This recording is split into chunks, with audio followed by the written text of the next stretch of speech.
What does this Isuzu partnership really mean to you? You quickly spoke into it. I know you called it a third leg. Might there be more? And could other corporates learn from you? What does this mean to you, ELIUD? Isuzu actually is part of my systems that they worked with me towards success. I always say I follow the right systems. And sponsors is one of the systems. It's one of the team that, it's one of my team, I can say it's one of my teammates. So Isuzu actually as a sponsor is one of the systems that are guiding me towards success. On the other hand is that the other corporate world should follow what Isuzu actually is doing. Promoting sport, and you know, sport is life. And that's why I always urge everybody to actually venture into any sport that he or she loves.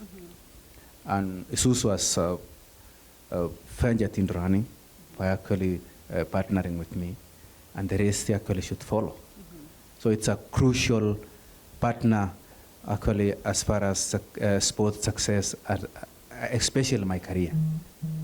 And you can actually see what has been happening for the last 5 years. Yes.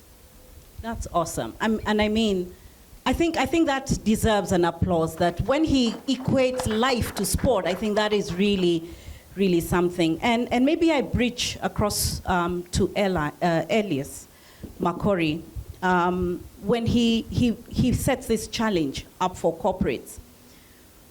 We are here as Kenya, delighted that we're transitioning and in the process of transitioning into new government. So just picking up from what ELIUD has said, what in your opinion should or can corporates and government do to intervene in order to create perhaps better conditions for our athletes, perhaps even to access better training, facilities? What you've been at this game a long time. Your face is synonymous with most of the places that sport is happening across the world on behalf of Kenya. What would you have to say to that? Thank you. You make me feel very old. But yeah, I mean, talking about age and longevity, it's because of people like ELIUD that we keep going.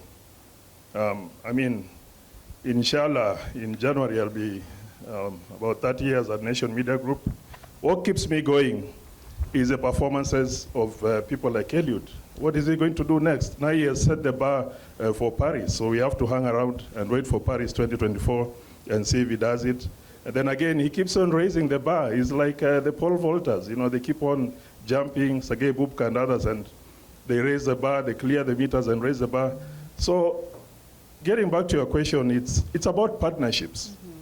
What Isuzu is doing with ELIUD is a very good example of how to perfect sport. It's a pity that when the head of state, for example, goes out on state visits, we don't see the sports minister represented, because these partnerships between countries, we keep on complaining that Bahrain have taken our athletes. Recently we had an athlete, Joan, going to Romania. But what are we doing with these countries that are taking our athletes? The partnerships can help build our sport. I remember a few years back, Qatar wanted to build a stadium in Eldoret. It was a partnership that would have helped us grow. But it didn't take off because of lack of political goodwill. We are already preparing for 2024 in Paris, and I was telling athletes in Eldoret the other day that it's already too late for Paris. You should be thinking of LA in 2028. But what can bridge the gap? What can help government achieve success among our athletes is the partnerships.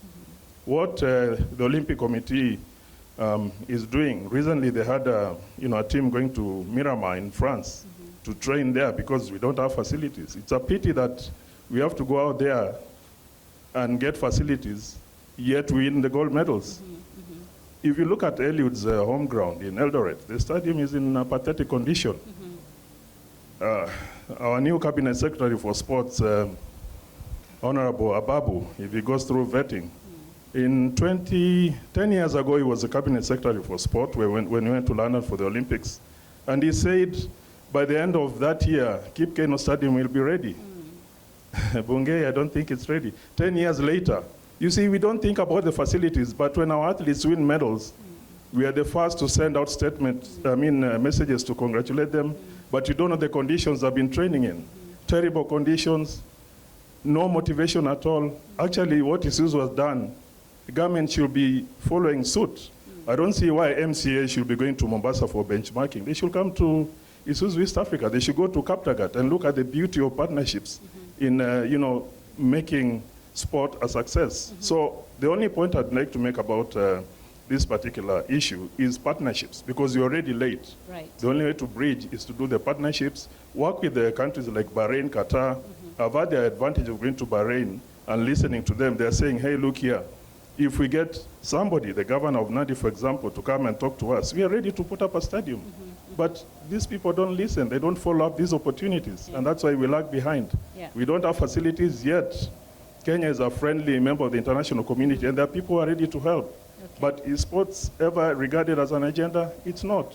Look at the campaigns to the last general election. I didn't hear anybody talking about sports. Okay. Even in the manifestos, it's just 2 lines about developing sports. If you look at the counties, the county integrated development plans, CIDPs, sports is a footnote. All right. So we really have a mountain to climb, a long way mountain to go. to climb. But I'm sure for the benefit of our panel, we've got WILFRED here, who knows where the shoe pinches, because not only has he been an athlete, and a very, very successful one, he is now, I think, at a place where he's taken a posture of advisory, perhaps speaking into policy. What needs to be prioritized, in your opinion? And, how can Kenya get it better? Thank you, Eva, and thank you, Isuzu. I think number one, I'm fortunate that I've interacted with so many corporates during my career, and I was fortunate to be with the chairman, Isuzu, and Rita about 3 months ago. That what they wondered, Isuzu, is that, how can we be able to, or other companies would like to come in and be partners. I think what is lacking ever is that our athletes themselves, most of them, they have no idea how to be able to maneuver through the corporate world. I appreciate, Isuzu, that you have taken the lead. Already you took Kipchoge 8 years ago, and it makes me very emotional seeing ELIUD here, that I ran with him way back in 2003. I retired 12 years ago, and he's still continuing. So ELIUD, you still inspire me, my friend. So thank you so much. But I think for me, I want to appreciate Isuzu. You have taken the lead in terms of branding Kenyan athletes. Those of us that competed in the years before, many companies, brands their athletes. If you go to foreign countries and you get these athletes, they are always branded. You would find them, they have a vest, and when they are running, they are showing the kind of the companies that they are working with. What I think we need to do moving forward is Isuzu, for example, have already taken the lead. What the government need to do, because I understand that there is lack of knowledge on how to engage. If the government can be able to come in and engage these athletes, I believe that we can be able to brand them. And the athletes themselves will be able to promote, I would say, the companies themselves. So in terms of policy, as Elias has said, government must sit with those who cares. I believe Isuzu cares about sports in this country. And if the government can be able to sit with them and share the stories of where they started with ELIUD, we can go far. If other companies can take a cue from Isuzu, I believe that our country will be able to prosper. Thank you. Thank you very much. I think that's really, really well said. And thank you. Yes, you were applauding. So yes, that's an excellent contribution. And granted, this is a huge conversation that can't quite be completed within 30 minutes. But I think the audacity for us to begin to have the conversation is really kudos on Isuzu. So Rose, you're an entrepreneur, and you're hearing Elias's challenge to the status quo concerning the whole space of sports. As an entrepreneur, I don't know whether, this was just an aha moment, or whether perhaps the fact that the UN 2030 agenda that recognize the potential of sports for development and the role they can play in bringing about greater equality, as well as achieving SDGs, might have been an inspiration. In fact, it says that in Africa, the sports economy, combined with the enormous potential of the continent's athletes, could be a powerful factor in accelerating economic and social development. So the question that I will ask to you and ask Rita to chime in is, we are all aware that Kenya's sports industry is said to rake in at least 390 million annually for Kenya, notwithstanding the paltry performance so far, as we've picked up from Elias. So in your opinion, Rose, what is the role of sports academies? You recently set one up. And how does this complement the government's master plan? Thank you, Eva, for that question. And of course, thank you, Isuzu, for hosting us here. And I'm almost not in belief that I'm sitting next to the goat here. So really, it's, when you hear me panic or anything, usually I'm more fluent than this, but it's just sitting amongst the great is a big thing. But this is one of the places that I want to say, when all is said and done, when it comes to our sports industry, more is said than done. And we have said, and it's time we started doing and doing. There's nothing more we need to say, actually. And so for me, that was the point that I said, you know what, let me join the people doing as opposed to the people saying. And when I moved that, I said we need to challenge the private sector. And I came in as a private sector, and not even, other than talking to the federations for accreditation and getting the guidance, I said I'm going to run a private sector part. And just to give you a simple example, Isuzu hosting this, they did not need approval of the sports minister or to know who the sports minister is. And truthfully, out there, when you look at that 390 million, it will come through acceleration by the private sector. So more people need to be investing in sports. There is humongous returns. Let me just give an example. If we implemented from the government perspective a right to play, the way we have free primary education and went into free primary sports, sports, facilitating sports.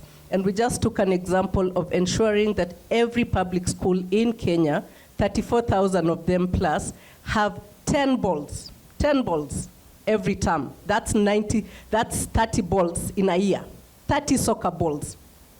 Set up that industry, that manufacturer that is manufacturing balls for schools. We are able to rake in 11 billion shillings in a year for just selling the balls alone. And so really, when we look at that, is at the academy, as we're calling it, at the school level, at the development level. Actually, most sports is developed at the youth level. We get an example of Angela Oktoi, who has been a sensation, at the age of 18, being able to win Wimbledon for tennis. And really, it is because of the years between 11 and 18, what she's been able to do and what investment has been made to her. And I want to tell you here that she's an A student. She got all A's. So it is not necessarily that when you're doing sports, you are missing out on academics. I can pull out the academic records for our students at the academy, and they're all above B+, students and that kind of thing. So for me, I think the master plan exists. I think at the youth level, we are doing very well, and proudly so for the GOTA, at marathon level, but you have to remember that you cannot run marathon unless you're a certain age threshold. So for the rest of them, we've seen Omanyala come up, and Omanyala has shown us that we can be able to develop short distance runners. We have seen Victor Wanyama do very well. That has shown us we can be able to develop soccer. We have seen Kenyans win rugby at Singapore become the title winners. It means we can be able to do that. We've seen volleyball develop. We've seen all these other things. We have very tall people here who can do very well in basketball. And literally, Africa has the whole scope of all the sports. And for me, I think the bigger thing is you have the raw materials, which is the raw talent that we have. Yes. We need the processes in place, and this is the academies. We need those processes in place to develop, the end product, which can start on the world stage. Wonderful. Thank you very much. And so chiming just from what she has said, Rita, perhaps there are corporates listening in now or represented here wondering, where do we begin? And perhaps what should be priorities for the corporates? Is this sustainable business for Isuzu? And if so, what would you counsel a corporate really keen to invest in order to create a more enabling environment to build more goats and more goats and more goats that are branded Kenya? Thanks, Eva. For sure, it's a sustainable business. You heard from my numbers that within the time of engagement with ELIUD KIPCHOGE, our share of our pickup truck, what we call the workhorse, is now at 50%. Our double cab, the one that Kipchoge drives, is at 30%. So yes, we have data, statistics that prove that partnerships like this can be beneficial to both. But for me, what has been most beneficial to Isuzu East Africa is our contribution that we are making to the whole sporting fraternity. And we've seen very many young people coming up. They're echoing what Kipchoge is doing.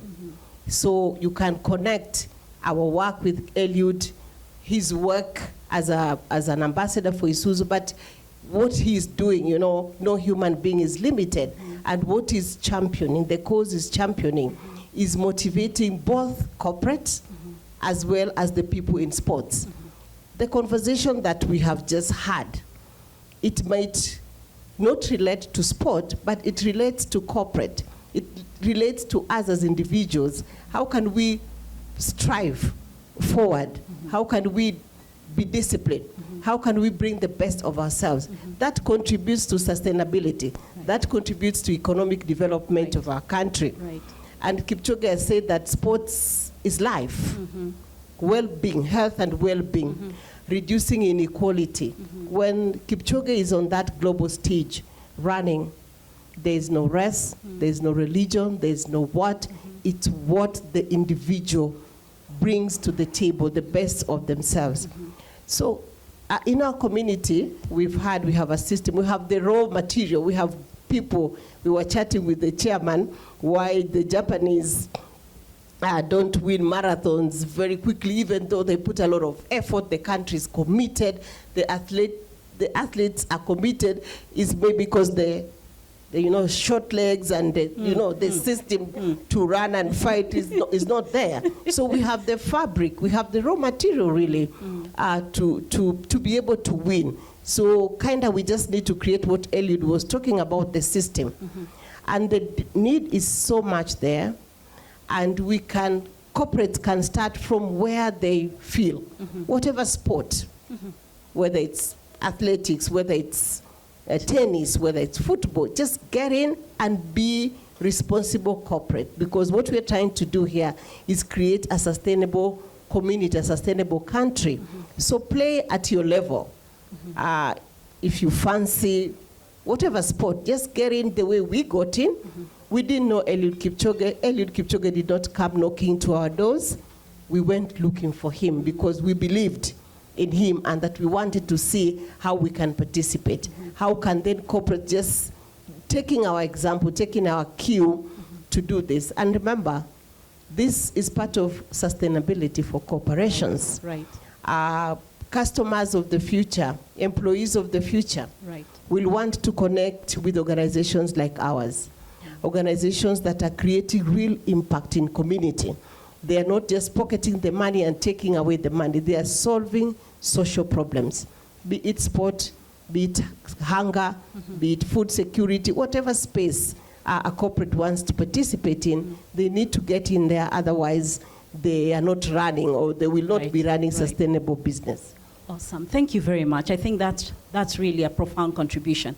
And to come back to you, Elias, and you know, we've talked about you being a cornerstone of how we report out of sports desks at Nation Media Group. But perhaps, and I think I'd like to ask for a roving mic now, because I'll be pitching a question to plenary soon after I've spoken with Elias.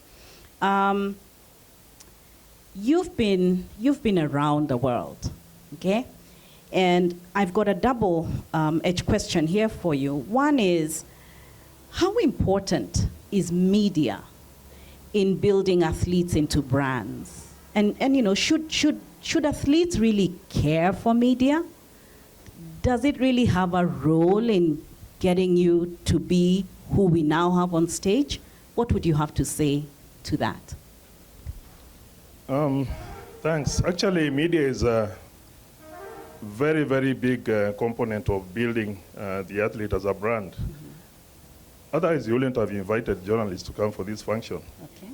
If you didn't want the message to be, you know, to go out there. We remember in 2019, October 12th in Vienna, when ELIUD was chasing the clock. One of the few times I've not looked at the race, but I've looked at the clock, was in Vienna. I was there at the finish line, looking at the clock, and equally in Kenya, people were glued all over the TVs, you know, watching that race. I remember a story of a guy, a young man, on Kenyatta Avenue. He had his phone on and was watching the race. There was a crowd milling around him just to watch. Yeah, 158, 159, and they celebrated after that. That's the power of the media. I'm sure in that crowd there are some pickpockets, some thieves, but they were saying, if we steal this phone, we will not see 159.40. Yeah. So, I mean, the power of the media cannot be gainsaid. And we appreciate ELIUD for being there for the media. Last night we were together on NTV, That's very right. late into the night. Yes, we watched Big that. sacrifice, and I must say again, thank you, ELIUD. For the young athletes who are coming up, knowing how to deal with the media, many of them run away. They fear the hard questions, they fear the camera, but you're telling them, you'll build your brand, you'll become bigger because of the exposure you get. Isuzu does a lot of branding because they know it will be, on the media, it's part of marketing their product, their brand, creating their brand. Usain Bolt is long retired, but he's earning more money than he was running because the brand he created through media. So for the athletes, I mean, I don't know what more that I can say, but ELIUD perhaps can expound on how the media has built him, right from when he won, you know, in Paris, 5,000 meters world championship. Right. He's been friendly to the media, he's made time to the media, and I'm sorry we've been bothering you, ELIUD, but you know, you're always news wherever you go, but we respect your training regime, and you know, we get to you where, when it's possible. The same as WILFRED, 2008. I'm proud to have been with him in Beijing when he broke, all the gold medal in the 800 meters. Yeah. So media builds athletes. Without media, it will be very difficult for the athlete to, you know, to create his or her own brand. Asante sana. And I know that we have marathoners and other sports persons online and participating in this conversation. So WILFRED, you have been out there a long time. What are some of the best practices, some of the benchmarks, if you were to just speak into maybe 3 or 4, that you would want our Kenyan athletes? You know, you all have done the hard work of really crafting the ground for Kenyan athletes, but now we're a global stage. What would you advise our local athletes to adopt based on the best practices that you may have observed, irrespective of what market you run in? Well, I think for me, I want to pick from what ELIUD, when he was speaking to us, he mentioned so many important things that is for every athlete: consistency, courage. Because if you look at, for you to be able to build a brand, it must be consistent. It must take time. ELIUD is what he is today, is the greatest of all time because of the number of years and the races that he has able to win. My advice to the young athletes is that they should not look at making money quickly. I think we have had a reputation of late that Kenyan athletes are doping, something that was not thought of in the past. But this is as a result of those athletes that wants to make money quickly. Mm-hmm. And you can never build a brand with such kind of shortcuts. Mm-hmm. And I think moving forward, I'm happy that ELIUD, is mentoring so many. And like, for example, the guy who won the London Marathon, mm-hmm. ELIUD was there, Amos. And I remember that immediately after he finished, he said, ELIUD talked to me, and he inspired me, and that's why he was able to win. Mm-hmm. It means that those of us that are retired, yes, we should take the initiative to be able to advise these guys. Myself, I always say that I took stairs, never a lift. The reason why I say that is it took me 10 years of chasing an Olympic gold medal. In 2004, I was favored to win. Elias and some of the journalists who are here knew very well that WILFRED disappointed us in 2004 Athens Olympics. But because of that consistency, that urge that drives you to achieve something was able to put me all the way to 2008. And I think just like also the corporate, just as ELIUD said, that we have the chairman, we have the MD Rita, and all of us here.